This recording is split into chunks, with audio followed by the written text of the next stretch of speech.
প্রধান উপদেষ্টার প্রেস সচিব শফিকুল আলম বলেছেন, বাংলাদেশ আওয়ামী লীগ একটি ফেসবুক ভিত্তিক প্রতিবাদী দলে পরিণত হয়েছে, যার মাঠে প্রকৃত সাংগঠনিক শক্তি খুবই কম। শনিবার সকালে শফিকুল আলম নিজের ফেসবুক পোস্টে এসব কথা বলেন। পোস্টে তিনি লেখেন, 3টি সাম্প্রতিক ঘটনা আমার বিশ্বাসকে আরও শক্তিশালী করেছে যে ফেব্রুয়ারির নির্বাচন শান্তিপূর্ণ হবে, বরং আমাদের সাম্প্রতিক ইতিহাসে সবচেয়ে শান্তিপূর্ণ নির্বাচন হওয়ার সম্ভাবনাও রয়েছে। শফিকুল আলম লেখেন, বিএনপির মনোনয়ন ঘোষণা শান্তিপূর্ণভাবে সম্পন্ন হয়েছে। দলটি তাদের সংসদীয় প্রার্থীদের তালিকা ঘোষণা করলে বিশৃঙ্খলা দেখা দেবে এমন একটি ব্যাপক আশঙ্কা ছিল।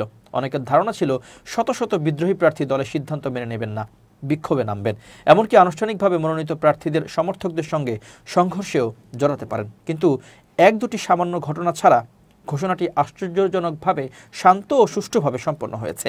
এ থেকে প্রমাণিত হয় বিএনপি নেতৃত্বের যথেষ্ট প্রস্তুতি নিয়ে পরিকল্পিতভাবে কাজ করছে। মনোনয়নের ব্যাপক গ্রহণযোগ্যতা ইঙ্গিত দেয় প্রচারণা ও নির্বাচনের সময় দলের ভেতরে সংঘর্ষের সম্ভাবনা খুবই কম। তিনি লেখেন, আওয়ামী লীগের সক্ষমতার সীমা স্পষ্টভাবে দেখছি এবং তা বেশ ছোট। বাংলাদেশ আওয়ামী লীগ দীর্ঘদিন ধরে দাবি করে আসছে যে তাদের একটি বিস্তৃত তৃণমূল নেটওয়ার্ক রয়েছে, যা যে কোনো নির্বাচন ব্যাহত করার মতো শক্তিশালী। কিন্তু গত কয়েকদিনের ঘটনা প্রবাহ প্রমাণ করে দিয়েছে দলটির বাস্তব সংগঠিত শক্তি আসলে কতটা সীমিত। এখন তারা ক্রমেই ভাড়াটে টোকাই ধরনের ক্ষুদ্র দুষ্কৃতিকারী গোষ্ঠীর উপর নির্ভরশীল হয়ে পড়েছে, যারা ফাঁকা বাসে আগুন দিতে পারে, 30 সেকেন্ডের ঝটিকা মিছিল করতে পারে কিংবা সামাজিক যোগাযোগ মাধ্যমে এআই শাটডাউনের মতো প্রচারণা চালাতে পারে। প্রকৃত অর্থে যার মাঠে প্রকৃত সাংগঠনিক শক্তি খুবই কম।